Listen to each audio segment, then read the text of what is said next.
Bayangkan, pada tahun 2024 ini, ada seseorang menjual emas antam 1 gram dengan harga 20 juta rupiah. Bayangkan juga, ada seseorang yang menjual emas antam 1 gram dengan harga 20.000 rupiah. Padahal emas itu asli. Pasti kamu heran, padahal harga emas antam 1 gram adalah 1,5 juta rupiah. Dan lebih heran lagi, ada orang yang membeli emas di harga 20 juta rupiah dan ada orang yang mau menjual emas di harga 20.000 rupiah. Tapi kamu tidak usah heran, itu sering terjadi di bursa saham. Jika kamu seseorang yang menggeluti investasi, terutama saham, seberapa yakin kamu bisa memprediksi kenaikan dan penurunan harga saham?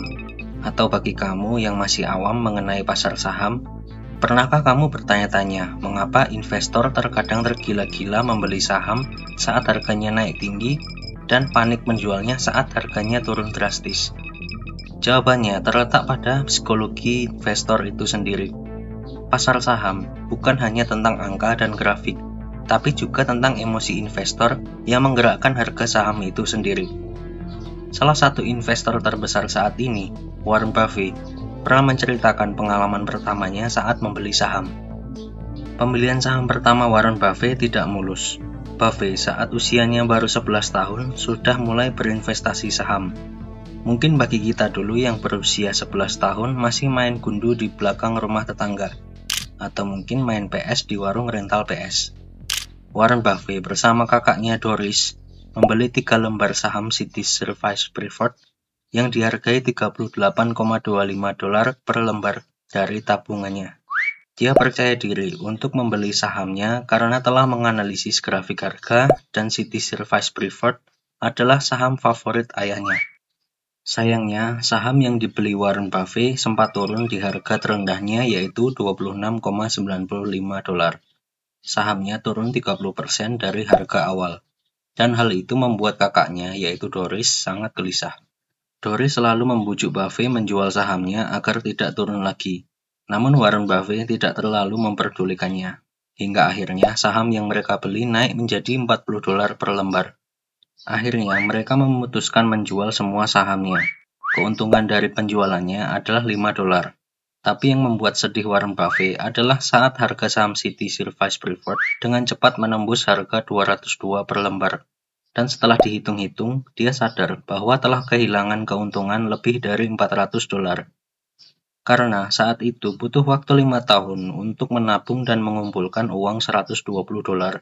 Artinya, dia kehilangan uang yang besarnya seperti menabung 20 tahun ke depan. Itu adalah pelajaran yang menyakitkan, tetapi pada akhirnya menjadi pelajaran yang berharga. Bahkan Warren Buffett bersumpah, tidak akan pernah memikirkan lagi saham yang telah dia bayar, dan tidak akan puas dengan keuntungan kecil. Dia mempelajari 2 hal penting saat berinvestasi pada saham, yaitu nilai kesabaran dan perubahan harga saham dalam jangka pendek sangat menyakitkan. Pasar saham kadang memerlukan waktu untuk bergerak naik, sementara membutuhkan waktu yang cepat saat harganya turun. Di sini Warren Buffett belajar mengenai apa arti penting dari pasar, yaitu butuh kesabaran dalam menunggu kenaikan harga saham. Dia akhirnya paham bahwa investasi membutuhkan waktu untuk menunjukkan hasil imbal yang menguntungkan. Bahkan untuk mendisiplinkan diri agar bisa bertahan di pasar saham, pengelolaan emosi adalah sesuatu yang harus ada pada diri investor. Tanpa pengelolaan emosi, investor mudah tergoda untuk membeli harga saham saat harganya naik, dan panik saat harga saham mulai turun. Padahal seorang investor seharusnya membeli harga saham murah dan menjual sahamnya saat harganya naik.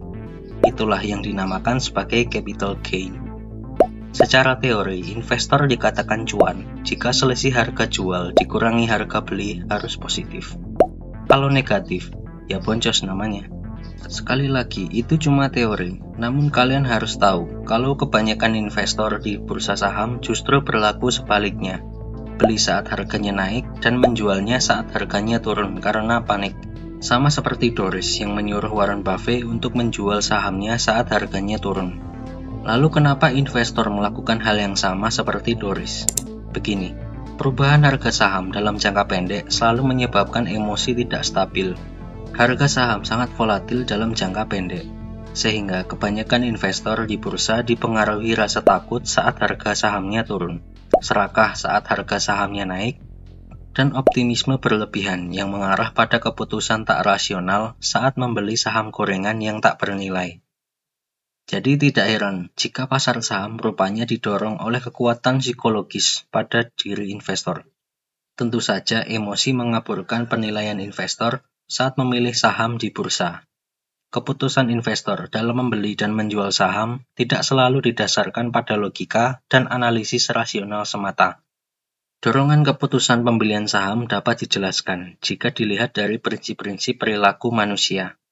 Dan di dalam bursa saham, seringkali kita akan melihat beberapa investor membuat keputusan konyol, bahkan bertentangan dengan rasionalitas orang kebanyakan. Dan tahukah kamu bahwa mereka seringkali tidak menyadari keputusan konyol mereka sendiri? Jadi, dalam memahami realitas bursa untuk berinvestasi, kita harus bisa memahami irasionalitas kita sendiri sebagai manusia. Manusia adalah makhluk kompleks dengan motivasi dan dorongan yang beragam. Dalam hal investasi, emosi memainkan kekuatan, keserakahan, dan optimisme dapat mengarahkan investor untuk membuat keputusan yang tidak rasional. Banyak orang ingin mencapai kekayaan dengan cepat dan tidak sabar untuk melihat hasil investasi mereka. Inilah yang mendorong mereka untuk mengambil resiko fatal dengan membeli aset spekulatif seperti saham gorengan dengan harapan mendapatkan keuntungan besar dalam waktu singkat. Bahkan sekelas institusi juga pernah melakukan hal yang sama. Kita tentunya masih ingat kasus Jiwasraya yang berinvestasi ke saham gorengan, dan akhirnya kita tahu sendiri bagaimana nasibnya. Bagi mereka yang tergiur dengan kenaikan harga tak wajar, maka menjadi sasaran empuk bagi bandar. Karena kenaikan harga membuat investor ingin membeli saham yang telah digoreng para bandar. Mereka tidak sadar kalau saham gorengan sudah ada bandar yang siap menampung uang para investor. Jadi, tidak ada salahnya jika kamu mulai mempelajari ilmu ekonomi, laporan keuangan perusahaan, serta psikologi para investor di bursa. Dan jika kamu mampu menguasai 3 hal tersebut, selamat, kamu masuk ke dalam 1% orang yang paham berinvestasi di pasar saham. Oke, sebelum itu, kita akan berkenalan dengan tokoh alegoris atau tokoh fiktif yang bernama Mr. Market. Ini adalah gambaran bagaimana dunia investasi saham bekerja. Mr. Market diperkenalkan oleh Benjamin Graham, penulis The Intelligent Investor, salah satu buku yang menjadi acuan para investor pada zaman modern. Kita akan mendalami bagaimana emosi investor memicu naik turunnya harga pasar saham. Bagi investor kawakan, pasti sudah tidak asing dengan nama Benjamin Graham. Dia dikenal sebagai analis keuangan, investor, sekaligus profesor di Amerika. Terkenal dengan julukan Bapak Value Investing, dan Warren Buffett pun pernah menjadi muridnya dulu. Namun, hal yang sering diabaikan dari ajaran Benjamin Graham adalah tentang psikologi dan investasi. Dalam bukunya, The Intelligent Investor, Graham menjelaskan bagaimana emosi investor memicu naik turunnya harga saham. Musuh investor yang paling terburuk bukanlah pasar saham itu sendiri, melainkan diri mereka sendiri. Itulah yang dikatakan oleh Benjamin Graham. Mereka, para investor, mungkin memiliki kemampuan dalam matematika, keuangan, dan akuntansi. Sayangnya, jika mereka tidak bisa menguasai emosi mereka sendiri, sebaiknya jangan berinvestasi pada pasar saham, karena pasti akan rugi. Sama halnya perkataan Warren Buffett, murid dari Benjamin Graham. Salah satu prinsip penting dalam berinvestasi adalah memiliki sikap investor sejati dalam pasar saham. Apa maksudnya? Artinya, mengembangkan sikap investor adalah masalah kesiapan, baik secara finansial maupun mental. Bayangkan saja, kalau kamu tidak siap secara finansial, bisa jadi itu hanya mimpi di siang bolong untuk menjadi miliarder jika kamu tidak punya modal. Atau justru kamu ingin berinvestasi dengan berhutang pada pinjol. Bisa jadi kamu untung berinvestasi, tapi resiko gagal bayar bunga pinjol juga bakal menjadi momok yang menakutkan. Belum lagi dikejar debt collector dan diteror sepanjang hari karena kamu gagal bayar hutang. Jadi, jangan ambil resiko terlalu banyak, karena dengan berinvestasi saja, kamu sudah memiliki resiko rugi. Lalu bagaimana dengan siap secara mental? Begini, barangkali kamu senang saat harga saham yang kamu investasikan naik, pasar saham sedang bullish. Tapi bagaimana saat pasar saham sedang turun? Tentu kita masih ingat wabah COVID-19 yang membuat ekonomi lesu. Pasar saham ambruk, IHSG bahkan turun sebesar 35% dari harga Rp6.000 menjadi Rp3.937. Artinya, jika kamu berinvestasi sebesar 100 juta, uangmu berubah menjadi 65 juta rupiah. Apa yang akan kamu lakukan? Penurunan pasar memang akan terjadi, tapi kamu harus siap secara mental untuk bereaksi terhadap penurunan pasar. Reaksi yang tepat menurut Graham adalah sama dengan tanggapan kamu saat sebagai pemilik bisnis yang bagus dan menguntungkan. Jika seseorang menawar kepemilikan bisnismu dengan harga murah, ya abaikan saja. Bahkan kamu sebagai pemilik bisnis tidak pernah terpaksa untuk menjual bisnismu saat ada yang menawar dengan harga yang lebih tinggi. Kamu bebas untuk mengabaikan tawaran harga, sama halnya mengabaikan pergerakan harga saham sepanjang hari selama bisnis perusahaan masih menguntungkan. Oke, bayangkan, kamu adalah salah satu pemilik perusahaan terbuka yang menjual bakso. Artinya, kamu memiliki saham atas perusahaan bakso itu. Lalu, ada mitra kerja kamu yang bernama Mr. Market.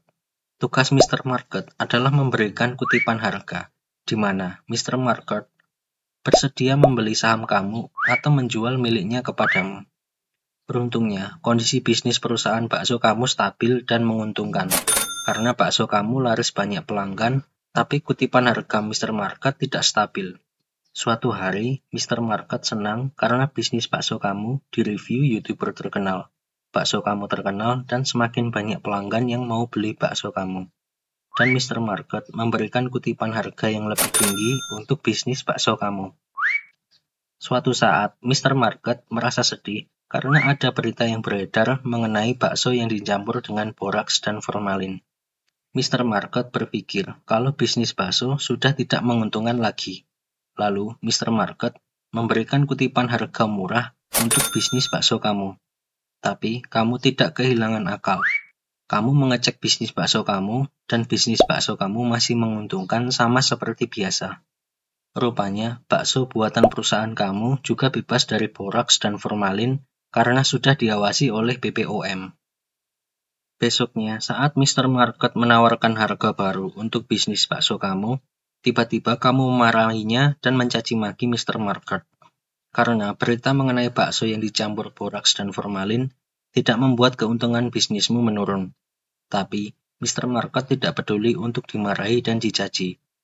Daripada marah-marah terus, kamu memutuskan untuk membeli saham bakso dari Mr. Market karena harganya sudah murah.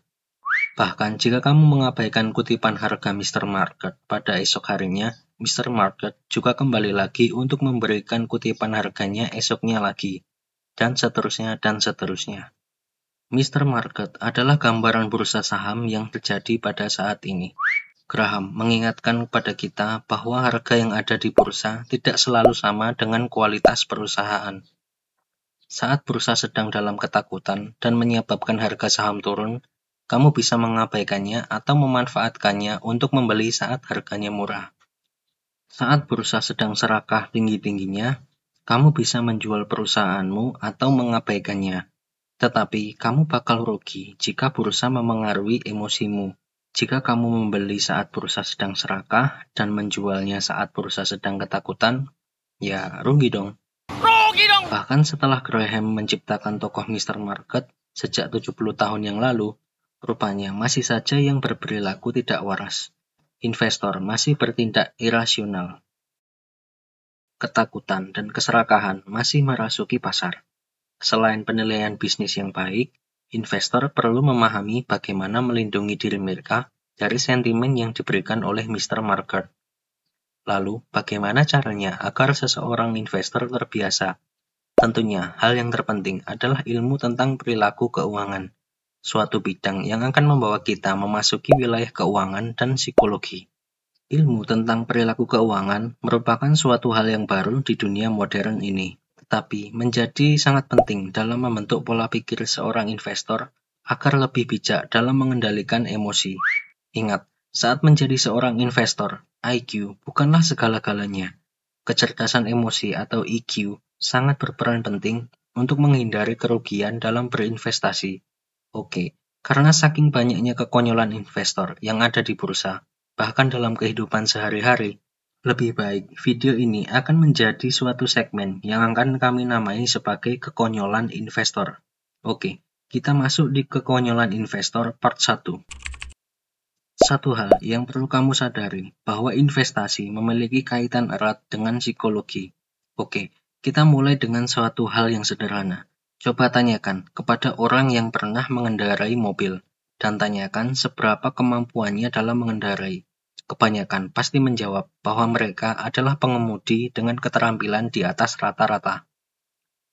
Menurut Daniel Kahneman, seorang profesor di bidang psikologi dan peraih hadiah Nobel Ekonomi tahun 2002, menyatakan, salah satu hal yang sulit dibayangkan adalah kamu tidak lebih pintar dari orang kebanyakan. Kenyataan yang menyedihkan bahwa tidak semua orang menjadi lebih baik dari rata-rata orang kebanyakan. Percaya diri itu sendiri bukanlah hal yang buruk. Akan tetapi, terlalu percaya diri adalah masalah yang lain. Tingkat kepercayaan diri yang tinggi justru sangat merusak diri seseorang, terutama dalam urusan keuangan. Permasalahannya, investor yang terlalu percaya diri tidak hanya akan membuat keputusan konyol untuk diri mereka. Yang paling parah adalah efeknya sampai pada bursa secara keseluruhan. Biasanya, investor sangat yakin dengan keterampilan dan pengetahuan yang mereka miliki. Bahkan kebanyakan cenderung untuk melebih-lebihkan keterampilan dan pengetahuannya. Lalu, apa yang sebenarnya mereka lakukan? Mereka biasanya mengandalkan informasi yang sejalan dengan pendapatnya dan mengabaikan informasi yang bertentangan.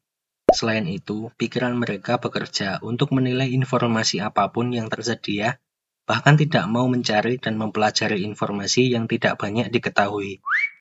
Mereka adalah orang yang tidak pernah mengerti bahwa investasi adalah sesuatu hal yang beresiko. Mereka adalah orang yang tidak pernah belajar dari pengalaman buruk investor sebelumnya. Mereka adalah orang yang tidak pernah paham bahwa kinerja bagus perusahaan saat ini belum tentu bagus di masa depan. Mereka adalah orang yang tidak pernah sadar bahwa harga saham belum tentu cerminan dari kinerja perusahaan. Bagaimana bisa seorang investor masih belum tahu caranya menghitung harga wajar dari perusahaan? Kepercayaan diri berlebih mereka sudah tertanam, bahkan menganggap informasi yang mereka miliki lebih baik dari investor lainnya. Bahkan, informasi itu dibuat untuk menjerumuskan investor yang masih polos untuk membeli saham yang mereka punya di harga yang tinggi. Dan tidak jarang beberapa dari mereka terjebak saham gorengan yang dijual para bandar bursa. Dan seperti itulah yang ada di bursa saham. Terlalu percaya diri menjelaskan bagaimana manajer keuangan banyak melakukan kesalahan. Mereka terlalu percaya diri dengan informasi yang mereka kumpulkan, dan berpikir bahwa mereka lebih benar daripada yang lain. Jika semua investor menganggap informasi mereka benar, dan mereka mengetahui sesuatu yang tidak diketahui orang lain, maka hasilnya adalah perdagangan yang luar biasa. Salah satu pencetus ilmu perilaku keuangan adalah Richard Thaler, seorang profesor ilmu perilaku ekonomi dari Universitas Chicago yang pernah meraih hadiah Nobel Ekonomi pada tahun 2017, sekaligus anak didik dari Daniel Kahneman. Thaler mengamati perilaku tak rasional para investor. Di dalam beberapa penelitiannya menyebutkan bahwa orang terlalu menekankan pada beberapa peristiwa kebetulan yang berpikir bahwa mereka telah melihat sebuah tren. Fenomena ini terjadi karena orang cenderung melihat pola dalam data acak, meskipun pola tersebut tidak benar-benar ada. Hal ini dapat terjadi karena otak manusia terprogram untuk mencari pola dan membuat koneksi antar informasi yang berbeda. Secara khusus, investor cenderung memperbaiki informasi terbaru yang mereka terima dan memperkirakan hal itu. Dengan demikian, di dalam pikiran mereka, laporan pendapatan terakhir akan menjadi sinyal pendapatan di masa depan. Kemudian mereka percaya bahwa mereka melihat apa yang tidak dilihat oleh orang lain, sehingga mereka membuat keputusan yang cepat berdasarkan penalaran yang dangkal. Tentu saja, kepercayaan diri berlebihan juga terjadi di sini. Mereka percaya memahami data yang lebih jelas dan menafsirkannya dengan baik ketimbang orang lain. Masalahnya, ada yang lebih parah dari itu, yaitu terlalu percaya diri, diperparah dengan reaksi berlebihan. Begini, orang cenderung bereaksi berlebihan terhadap berita buruk dan bereaksi lambat saat ada berita baik. Psikolog menyebut hal ini sebagai bias reaksi berlebihan. Jadi, jika laporan pendapatan jangka pendek tidak baik atau harga sahamnya tidak memberikan return yang baik dalam jangka pendek, respon investor yang paling sering terjadi adalah reaksi berlebihan yang secara tiba-tiba dan tidak mempertimbangkannya dengan baik. Hal ini berimbas pada pergerakan harga saham saat fear atau ketakutan disebar. Reaksi para investor adalah menjual sahamnya. Semakin banyak investor menjual saham daripada membeli, maka yang terjadi adalah penurunan harga saham. Hukum ekonomi berjalan. Saat penawaran lebih sedikit daripada permintaan, maka harga akan turun. Alias mau tidak mau, investor membanting harga dengan menjual harga sekecil mungkin agar sahamnya laku dibeli oleh orang lain. Thaler mengilustrasikan bagaimana idenya tentang bias reaksi berlebihan tersebut. Dia mengambil semua saham di New York Stock Exchange dan membuat peringkat berdasarkan kinerja selama 5 tahun. Dia membuat portofolio saham yang terdiri dari 70 saham dan dibagi menjadi 2 bagian. Dia mengambil 35 saham yang memberikan return terbaik, yang paling naik harganya dan dinamai sebagai saham pemenang. Lalu, dia mengambil 35 saham yang memberikan return terburuk atau paling turun nilai harganya, yang dinamai sebagai saham pecundang. Setelah membagi kedua jenis saham tersebut, dia memegang saham tersebut selama 5 tahun ke depan. Dan hasilnya cukup mengherankan. Dia menemukan bahwa saham pecundang mengungguli saham pemenang 40% dari sepanjang waktu. Thaler percaya di dunia nyata hanya sedikit investor yang memiliki keberanian untuk menahan reaksi berlebihan pada saat harga saham mengalami penurunan pertama. Dan tentunya investor kehilangan keuntungan saat harga saham yang mengalami penurunan justru naik harganya. Sudah cut loss, nggak terbeli lagi karena sahamnya sudah naik. Bias reaksi berlebihan sebetulnya sudah mulai dipahami akhir-akhir ini. Namun kondisinya diperparah lagi dengan perkembangan teknologi modern. Dulu, sebelum adanya program berita ekonomi di TV dan internet, sebagian besar investor jarang melihat harga saham. Mereka memeriksa laporan portofolio mereka kepada broker sekuritas setiap akhir bulan dan menghitung kinerja tahunan mereka setiap akhir tahun. Saat ini, kemajuan teknologi membuat investor selalu terhubung secara terus-menerus ke pasar saham selama 24 jam sehari. Bahkan dengan kemudahan HP, memungkinkan para investor untuk memeriksa portofolio mereka pada aplikasi broker sekuritas yang terinstal di HP mereka. Akun investor di broker memberitahu seberapa bagus kinerja portofolio sejak pembukaan pasar hingga penutupan pasar. Tak peduli sedang berangkat kerja, naik mobil, rapat bahkan liburan setiap detik. Gimana? Kamu juga ngelakuin hal itu juga kah? Silahkan komen. Lalu, apa yang harus dilakukan investor menyikapi hal ini? Menurut Richard Thaler, hal yang harus dilakukan seorang investor adalah cukup investasikan saja dan jangan buka laporan portofolio setiap menit. Jangan terlalu rajin buka harga saham. Harga saham memang volatil, selalu berubah setiap detik. Tidak ada gunanya untuk rajin mengecek pergerakan harga saham selama kamu investasi di perusahaan yang bagus. Perusahaan yang setiap tahun selalu menghasilkan untung atau menghasilkan untung yang meningkat dari tahun ke tahun. Dan lebih bagus lagi jika perusahaan yang kamu investasikan menghasilkan dividen secara rutin selama bertahun-tahun. Kebanyakan orang melihat penurunan harga dengan panik, tapi investor cerdas melihat itu sebagai peluang, yaitu membeli saat harga murah. Di mana orang berbondong-bondong menjual, di saat itulah kamu membelinya dengan harga murah. Coba kamu simak nasihat investor terbesar di abad ini. Kami hanya berusaha menjadi takut ketika banyak orang yang serakah, dan menjadi serakah hanya ketika banyak orang lainnya takut. Jangan selalu mengikuti apa yang banyak orang lain lakukan. Ada baiknya kamu juga bersikap berlawanan dengan menggunakan intuisi. Gunakan emosi orang lain untuk menambah kekayaan. Itulah yang dikatakan Warren Buffett.